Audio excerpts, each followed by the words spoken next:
Welcome to another edition of Interruptions. I'm your host, Otis Smith. Today, I got some legends of R&B. You might have known them with songs "Just Getting Better with Time," "In the Mood," and "The Beat Goes On," "Rock Steady," and "It's a Love Thing." These guys, these twin brothers here, were before Jagged Edge. I'm talking about the classic R&B group, The Whispers. How you doing, fellas? Hey Otis, how you doing, man? Thanks for having us, brother. I'm glad you guys are on the show.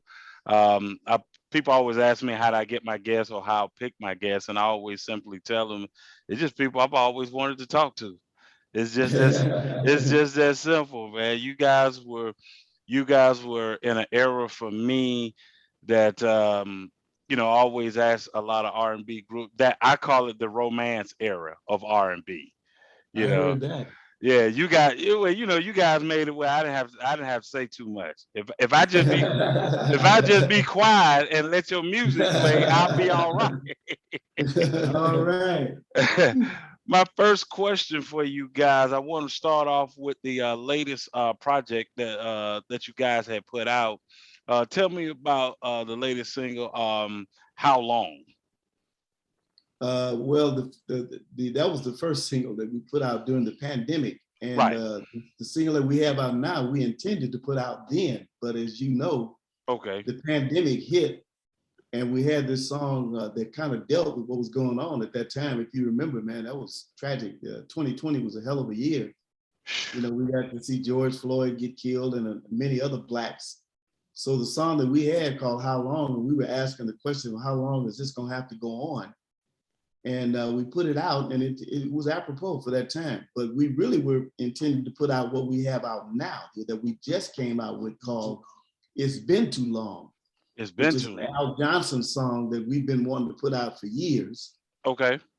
And that's what we have out now that we're very proud of. So we're hoping that we can get some airplay on this latest single, which is called "It's Been Too Long." Well, it's been too long. What's the premise of the song? Well, that's a typical whisper R&B mid-tempo song. It's been too long, meaning he has a young lady that's ignoring him at this stage, and he's asking, "It's been too long. How come we can't get back together?" And the premise of the song, and I'll be honest with you, he done messed up. He effed up, and so now he's trying to get back in. He trying to get back in. Yeah, Eh, you know. we need that. We need that. And See, he my does a good job of asking, like, "Hey, it's been too long. How come we can't get this thing straight?" You know what I'm saying? yeah. See, my generation, we were able to get songs like that from you in that era when we mess up. On the Yeah, Quiet Storm, you're like, hey, I want to dedicate this to so. exactly. See, this generation behind, they don't have that. And when they mess up, they just out. they, they, Yeah, they yeah, don't they don't they don't they absolutely. don't have Walter or Scotty tell them how to get back in. Hey, man, it's amazing. You're so right, man, Otis. The younger generation, they got that little arrogant vibe. Like, if you don't want me, I don't want you. But in our generation, we say, you know what? I admit I effed up. Can we get this thing straight and get back Yeah. together again? Okay, I'm sorry, baby. My bad. I'm just, Hey, absolutely. That's what it, we're about. Absolutely. and it's so funny that you said it because even in that era, you could go to your boys and you tell them Right. how you messed up, and they be like, "All right, That's this is what right. you do." Somebody was gonna tell you how to get back in. Exactly. That's exactly right. That's You exactly right. it's Yeah. so funny. I tell the story all the time, fellas. My daughters are 23 and 24, Oh and yeah. my oldest daughter told me, she said, "Daddy, you right. Your music was better." And because when she listens to the R&B, she's listening to how, like you said, you guys are Really. singing, catering to the woman, letting her That's know right. that she is a dime, she is the star, she That's is this, exactly that. right. She's a And, star. and today, I feel bad for them because their generation, it's a few, like Bruno Mars. I like Bruno Mars, Yeah. but Yeah. it's not that many people still doing R&B. I don't count Charlie Wilson because that was in your era. That was Right. he was right Yeah, there with us. Yeah. Charlie That just still band, we were going. all That's there digging together. Digging together. my next question for you guys was what do you guys believe made you guys different from other groups? That whisper sound. What was that made you guys stand out? Besides you guys being twins. Well, you know what, man? The guy that he's not here. We lost Nick in 2016. Nick Caldwell, if you remember, you see all the five whispers there. Right. But Nick was the one that kind of established the style and the image. And what he basically told us when we first started out, we were raised by single mothers. So Okay. our emphasis was always on the woman. You know, we always wanted to praise, show respect for the female. And if you remember our biggest tunes, Lady, Just Say Yes, Mm-hmm. were all that were catered to basically addressing how we feel about the female. Okay. And Nick always put it this way, man. He said, we're going to always be a gentleman, but we're going to always let the world know that without the female, we wouldn't have no world. Yeah. You know, so our biggest hits came being focused on the female. We talked about, I guess the difference from today's generation and ours was based on romance. Right. You know, it wasn't as graphic. Today, the young people, and I give them credit, they tell it like it is. They don't hide nothing. But ours was based on romanticism. It was very important that we create an atmosphere of romance, respectability. And we got lucky enough to get two songs that dealt with that, what we thought in its entirety. And that was Lady and Just Say Yes. You know, Right. Are You Going My Way? You know, and they were big hits for the Whispers. Like Scotty said all the time, we finally got able to get our little shit out the cleaners. Like that. You know, and it really carried us to this day. But, and even going back further, it was R&B music. You know, I Right. love hip hop. I think hip hop I do is the too. next generation. I love hip hop. They do it their way. R&B was a generation behind, but it's still here. It has staying power. And that's what we sing, straight ahead R&B music. I just That's what felt we like do. I just always felt like that because, like you said, I'm 50, so my generation that was that evolution of hip hop. But growing up, you had the balance. Like I always tell the story is that I could be in my car, you know, I could be playing Run DMC, NWA, whomever, right? But when I get ready to go pick up my girlfriend, I got to take that out. You know, I gotta put the wood because, like you said, I'm Right. trying to romance now. I'm not trying to Yeah, do all. right. I'm not trying to do all that other stuff. And I think that's what's missing is the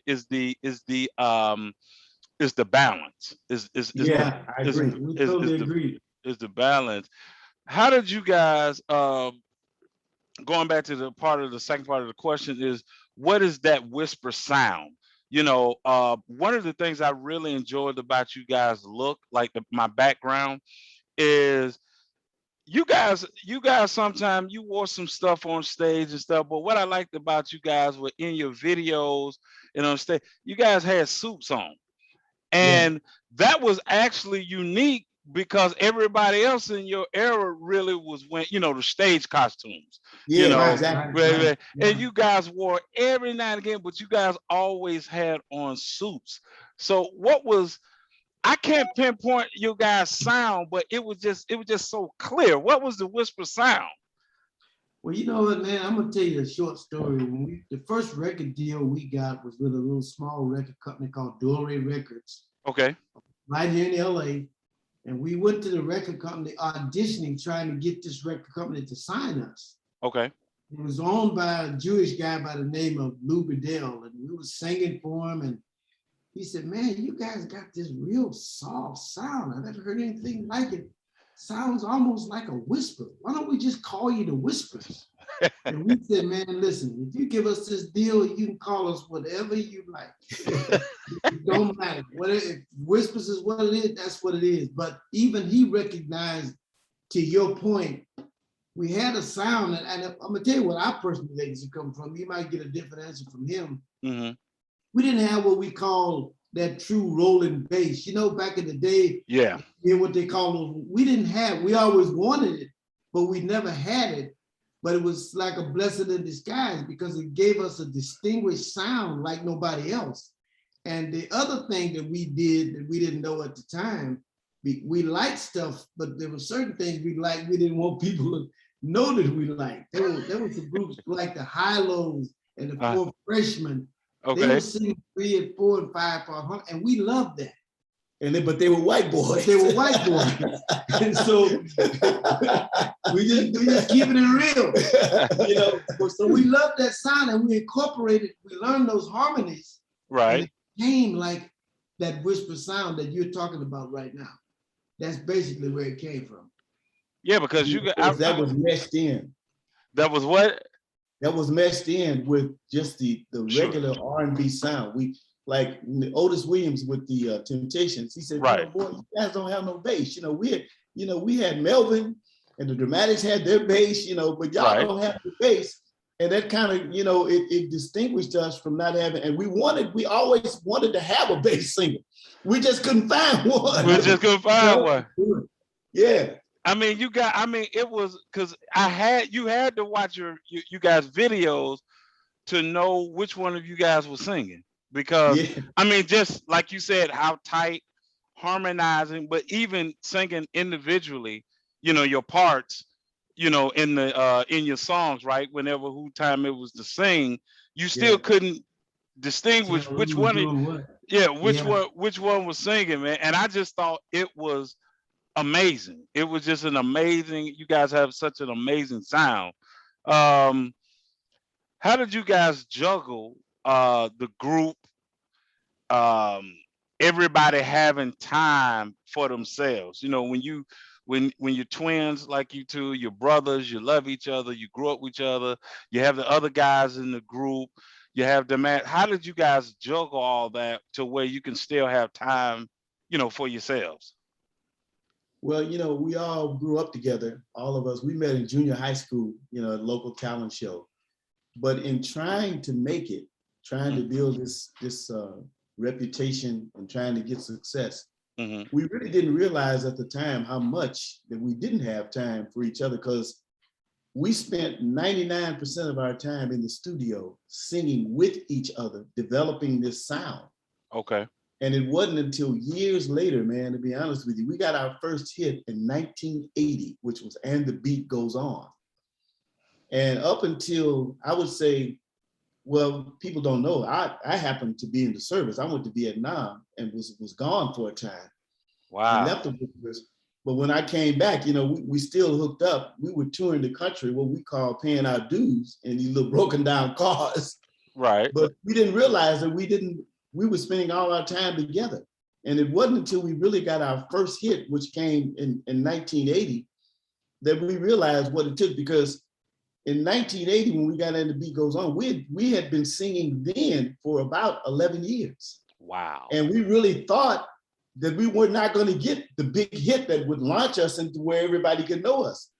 In fact, in 1978, we had an album called "Open Up Your Love." And we kid about this all the time. That album was bought probably only by our mothers and fathers and uncles and aunts. And finally, in 1978, 79, my mother said, "You know what? It's time for y'all to get some jobs with some benefits, because this ain't working." And we came very close to calling it. Wow. And I tell young people this all the time. We went in the studio at the end of 1979 saying that if this don't do it, we may look at something else to do. And lo and behold, "And the Beat Goes On," we went in the studio. And we knew at the time when we finished it, we said, if this is not a hit, then our mothers and fathers is right. We got to get some jobs with some benefits. We got to get some jobs, yeah. And that's just how it happened, So we tell kids all the time, don't give up on your dream. Don't give up on it. Because little do you know, when you least expect, that's what happened to us. 1980 changed everything for the Whispers. And the Beat Goes On, as they say, it went through the roof. But as a matter of fact, we'll be honest enough to tell you that even when it went big, we wasn't sure it was us. Yeah, because they had another group in Europe called the Whispers. We were so insecure in thinking that, wow, you sure this is this Whispers? Right. When it went big, we were doing a concert down in New Orleans somewhere, and they stopped the show, brought out 5 gold albums, and we looked at each other, like trying to scratch a hole in your head. So we had to be convinced, but that it was you all. This is that's why we tell young people, don't give up your dream. 1980, the day after 1980, our lives changed. Our lives completely changed. And it was never the same. Never the same. But before that, like Walt said, 11, 12, 13, 14, we came close a couple of times. Right. But we never quite got that cigar. But when And the Beat came on, and from that point on, from And the Beat 1980, the next 7 years, everything we recorded was either gold or platinum. Yeah, that's how it happened. That, and I'm glad you guys told that story, because it even, continues to encourage me and inspire me, because, when you start doing something, right, and like you said, is not quote unquote moving as fast, of course, that you may want it, right? Yeah. You had to understand in God's timing. That's And- exactly right. And That's when right. he lights the fire, That's it. That's when it then happened. That's yeah, exactly right. you gotta be, then you gotta be ready. All the preparation, exactly like right. you said, all the preparation. So I appreciate that, because like I said, that's encouraging to me. So what at that time, as you guys was trying to break through, and even now, what inspires you guys? Oh man, we got so many inspirations. You're 50, so you're young enough. You were a kid then, but you had to be in your teens when our stuff hit. Yeah. Man, we were watching the Temptations. They went to the top of the mountain as far as the Whispers was concerned. Yeah. But it was the era of the stand-up vocal group. It wasn't the self-contained band. They would come later. Right. And so we were watching the Temptations in Motown, and we had aspirations of being like that. As a matter of fact, Dick Griffey, who owned Solar Records, was imitating his whole thing, trying to be like Motown. Right. He was trying to imitate Berry Gordy in Motown. And we had this young, small label with all these young groups that came from all over. I mean, Lakeside from Ohio. I remember Lakeside. L.A. Reid, the LA was from Indianapolis. And the Babyface from Indianapolis, and L.A. Reid was from Cincinnati. Yeah, the deal. So we were at Midnight Star. So we were at this small label trying to imitate Motown. And as you said, everybody was holding on to their dream. They weren't giving up. And when the good Lord got ready, he rained down hits for everybody when he was ready, as you just said. It wasn't about us. And let me add this too. Here's what we now realize as we got older. Okay. And you can use this for your own situation. Sure. What the good Lord does, man, he knows when it's ready. You really don't. And what he did for us, he let us take the time. What we did is polished our act. When we did get that hit record, we were ready for it. Yeah. Gotcha. We were the most polished group. We were the tightest. And we didn't know before that, that's kind of what was happening, because we were saying, what do we have to do, man? We have to just go buy a record. What do we can't get it hit. Lo and behold, when 1980 comes along, and it couldn't happen at a better time. As a matter of fact, I now know, as I'm an older person, right, that it's good that we didn't get it when we were younger. Because to be honest with you, Mhm. excuse my French, but we would have effed it all up because We're we too were young. too young. Yeah. We didn't really know the ropes. We were, Gotcha. like you said, we just wouldn't. So when it happened for us, the good Lord, I can say he must have been really protecting us and watching us, because he gave it to us at the right time. We were ready for it when he gave it to us. No, it doesn't. What you just said, Scott, it does encourage me, because I say that all the time. I said, Yeah. I say sometimes, delayed doesn't mean denied. Oh, It's no, just- no, that's right. no, It's no. just sometimes the Lord know you, even though you think you ready, he Yeah. know you're not ready. So That's right. You're he not just ready. kind of Right. he's just kind of holding it till he get whatever it is about you on the inside ready. That's right. So then when that success does come, you know how to handle it.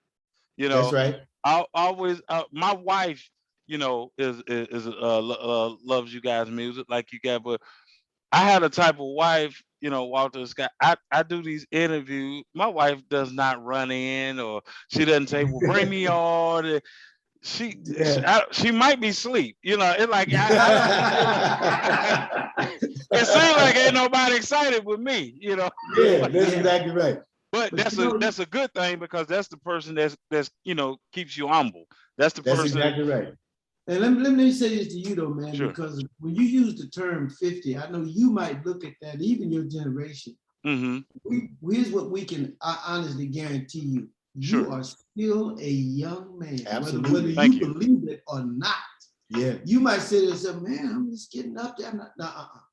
Man, you still a young man. And all I can tell you is the same thing we tell most young, especially young Black people. Okay. Follow your dream. Don't give up. Believe in yourself. Believe in yourself. Because if you don't do it, ain't nobody else. That's true. You know what I'm saying? Yeah. So when you say 50, the way you said, I mean, maybe you didn't mean it, but it's young, brother. But if you just getting started, so many years left. So many years, ain't even funny. Yeah. Oh yeah, I just put it out there just for a time to say when I was like you said, I was in my teenage when you guys was hitting hard. And I mean, because I loved it. I mean, it was you guys. Then you had the Anita Bakers. You had listen. I had all the R&B. I told you, with the fellas, we were playing rap.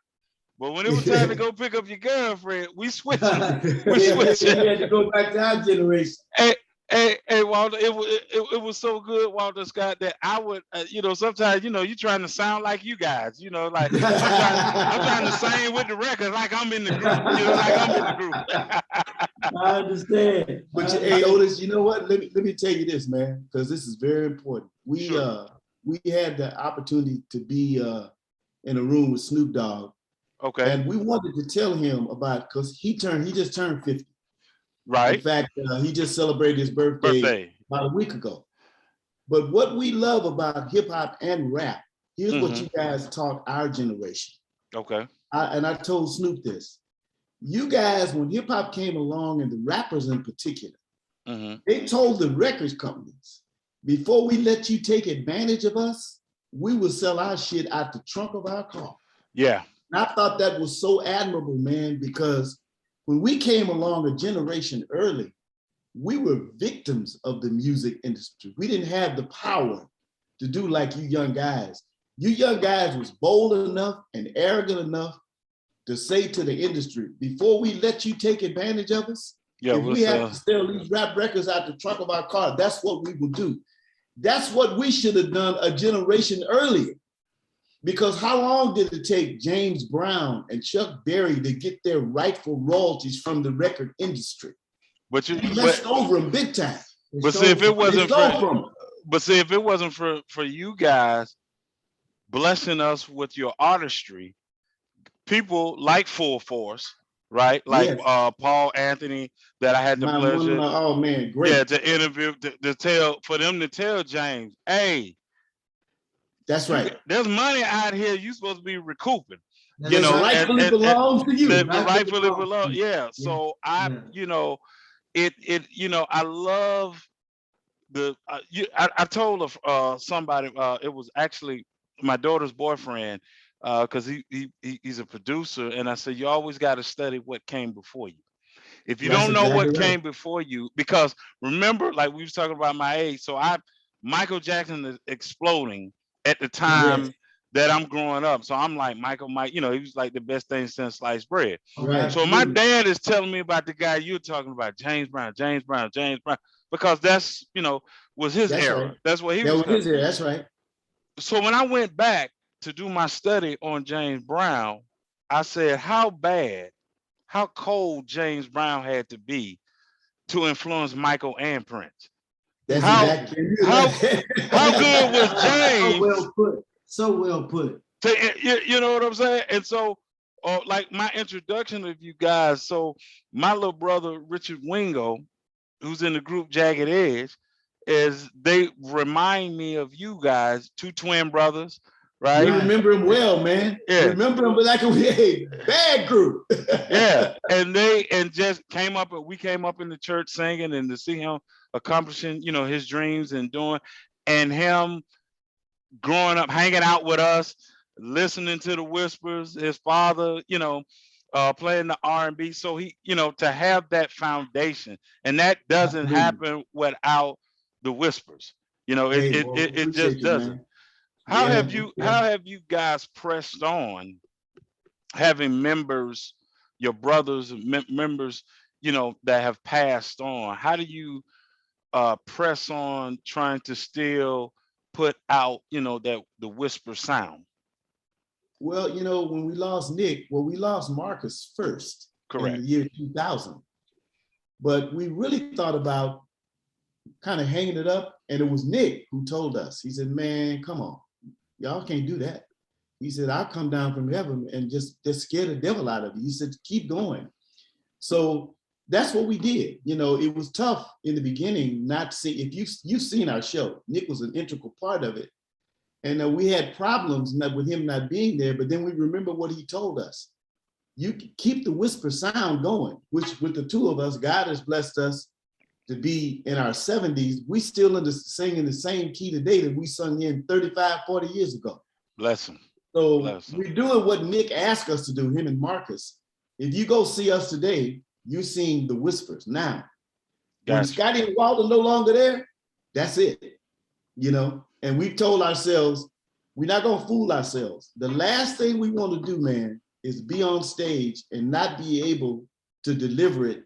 Sure. Because when you don't have it no more. It's just up to you to be honest with yourself to say, and that's where we are right now. We still can sing. I don't know why God made it possible for us to still sing in our 70s. But that's what we can do. And man, we never forget it. The biggest thing, though, we don't take it for granted. This business will make you believe your press clippings. That's another thing that we say to young people. Don't believe them press clippings. Be real with yourself. Yeah. Be honest with yourself. And that's what we do. That's why we're still here, man. We think that's why the good Lord is blessing us to this day. So I told you I try to interview people who I always wanted to talk to, but it's just something about looking from afar to say, I know these people are gonna be real with me when I get them, in an interview. And what you just said was just, it's just real. The things that both of you guys have told me, even for myself. What groups? I know you mentioned it earlier, but what groups of artists have influenced you guys? I know you said the Temptations. What other groups or or individuals that influence you guys? Well, we got favorites. I mean, we start with the Temptation from our generation. They went for the top, but people like Donny Hathaway, Okay. Etta James, these are people that come. These are real R&B people that have been in our history. Scotty loves Etta James. Believe it or not, what's the boy you like? Can't do without love. That's a current young guy. Bobby Caldwell. Okay. The OJs. I mean, we've been all our favorites who we happen to work with right now as we speak. We just came from a generation that we just feel blessed, man, to have come from the R&B generation. And most of them are still here today. So we just feel honored, man, because we're still here with them, doing what we love to do, man. And we thank the good Lord to just continue to bless us. Yeah, I need to bring you guys back and have you on the show. I had an opportunity to interview Lenny Williams. Oh, that's my big time buddy. We working with him next week. Yeah. Next week? Oh man. Yeah. Me, Lenny, and Stephanie Mills, we all on the same show. Yeah. Wow. Lenny. Is that a good brother or what, man? The good brother. I had to ask him, because he's on one of the greatest love songs of all time. Yes, all time. And Right. so I was asking him, Scott Walter, I was asking, like, was he going through some, So he tells me he's in the studio booth, getting ready to lay it down. Yeah. And who walks in? Andre Crouch. Wow. So you got a gospel icon walk in, and he's singing that way because he's trying to impress Andre Crouch. It ain't got nothing to do with a woman. It's like Andre in the booth. You never believe it. Right. You never believe it. Oh man. So I would love to. Yeah, I would love when the you guys schedule me. I'd love to do a show with both of you, the three of you guys. But yeah, he's good brother. I interviewed him last good brother, man. year. Yeah. And still got his shop to this day. he, I mean, you still got people trying to. That song is one of those songs when somebody say they're gonna sing it, you kind of look at them sideways. Right. You sure? Yeah. You sure you want to attempt? Yeah, that's You right. sure you want to Okay. jump in there? Yeah, but you know what's so funny? You guys' music is that way. Like I haven't even seen anybody even try to attempt with the sing you guys song. It's like, man, if you don't sound like Walter and Scotty, man, leave that Just alone. leave it Don't alone. go Yeah, ahead and leave that fool with alone. it. yeah. Just leave it alone. Yeah, we feel the same way, man. There's certain artists, man. You know, when you sing their songs, if you ain't on it, you need to stay Just away leave it from that. alone. Leave it Yeah. alone. I ran into a guy before I asked this last question. I ran into a young guy. He came on my timeline. Ezekiel Hargrove, right? This kid was singing Michael Jackson's Human Nature Wow. a cappella. No kidding. Oh wow. Sound like Michael. Sound like Michael. That right? Like Rick, that don't look like him now, but sound Yeah. sound like. I No was like, kidding. I gotta interview this kid, and I had the pleasure to interview him, and I told him and his people, I said, hey, I'm blessed to interview these certain people. I said, man, I need to get this kid around, some good people, Yeah. some people. All he needs is a shot. Yeah, all he needs is a shot. I think he's out of New York. He's out of New York. Oh wow. Independent. But if you guys get a chance and you go on YouTube and put Ezekiel Hargrove, you'll see him. He does have his little single. He's like 19. Yeah, But when you keep scrolling, you'll see him sitting down at a table. He's just singing Human Nature, no music. Wow. And you sitting there like, oh my God, this dude sounds just like Michael. Like Michael. Wow. Yeah. Well, you know what? You're gonna hear from him because when they that talented, it always rises to the top. It always rises to the top. Yeah. You can't hold him back. No. What would you guys say? What has gotten you guys through the music industry, through the ups and downs of life, through everything that you guys have been through as brothers, as bandmates, everything you've been through? What would you guys say have gotten you to the place where you guys are now? Well, I'm gonna tell you what I think it is, and it's like this latest single that we have right now. It's called "Been Too Long." You'll notice one thing about it, it has not changed the way technology has changed, but we haven't. We learned a long time ago. It's a statement. It's real simple: be what you are, not what you ain't. And for 54 years, we have continued to be only the Whispers. We're not trying to do. For some reason, I don't know why it is, but older acts, when they get later up in their career, they start trying to do whatever the latest thing is. Right. We learned a long time ago. Don't do that. Don't do that. Stay in your lane. Be what you are. Don't be what you ain't. Don't be the hell out of what you are. I love rap, but I know I can't rap. Yeah. See, I don't need nobody. Why would I have somebody tell me what I already know? Right. So what we need to be trying to do, and that's what we're doing with what you hear in our latest, we're simply being the Whispers, and we're going to continue to do that till the day we out of here. And then the other thing is the last thing before we get out of here, and that is upbringing. We tell people this all the time. We were so blessed to be brought up with humility. Gotcha. Our mothers always, in fact, throughout our career, once we started to get successful, people would come up to us and say, man, why don't y'all call yourself Walter and Scotty featuring the Whispers? Mm-hmm. I said, boy, if I did that, my mother would come wherever I am with a stick and hit me over the head. Because we always checked it out. This is how we feel. We only as strong as our weakest link. Correct. So we've never become, that's why we've always stayed the Whispers. Nick was the writer, he was the choreographer, and he had it. If you come to see our show, some people come to see Nick, some people come to see me and Scotty, some people come to be in the Veil, but when you put it all together, it's the Whispers. And we've never tried to be anything other than that. And in our mind, that's the reason for the longevity. Don't believe the press clippings. Be who you are, be the hell out of it, and stay true. People understand honesty, man, when they see it. People they like to be genuine.